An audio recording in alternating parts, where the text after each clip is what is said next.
আসসালামু আলাইকুম, সুমি আহমেদ চ্যানেল থেকে আপনাদের সবাইকে স্বাগতম। আজকে রেসিপিতে থাকছে চাইনিজ রেস্টুরেন্টের মতন করে চিকেন রেসিপি।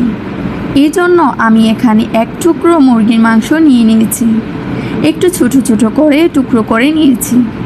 তারপর দিয়ে দিচ্ছি 1.4 চা চামচ লবণ, 1.4 চা চামচ গোলমরিচের গুঁড়া, 1 চা চামচ সয়া সস, 1 চা চামচ আদা ও রসুন বাটা, আর 1 চা চামচ টমেটো সস, 1 চা চামচ দিয়ে দিচ্ছি গুঁড়া দুধ, আর এখানে হাফ কাপ দিয়ে দিচ্ছি সিরকা।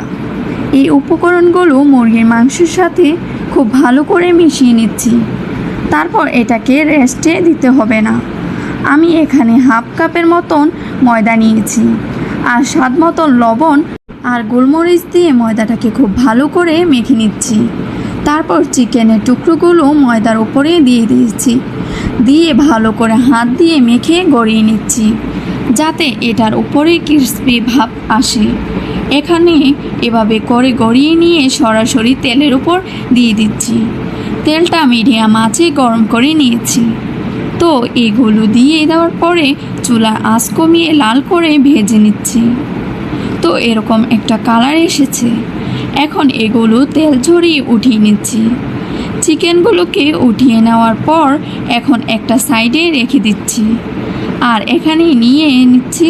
তারপর এখন একটা সাইডে রেখে দিচ্ছি, আর এখানে নিয়ে নিচ্ছি 3টার মতন পেঁয়াজের টুকরো করে কেটে নেওয়া, আর 2 কোয়া রসুন, আর 6 থেকে 7টার মতন শুকনো মরিচ, আর একটা টমেটো। আমি এটাকে একসাথে করে পেস্ট করে নিয়েছি।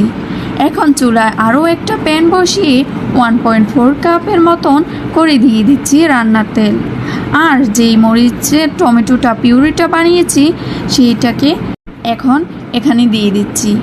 এটাকে এখন অল্প আঁচে সসের মতন করে রান্না করে নিব, আর স্বাদ মতন লবণ অ্যাড করে দিচ্ছি। যদি একটু স্পাইসি করতে চান রেসিপিটা ঠিক এভাবে বানাতে হবে।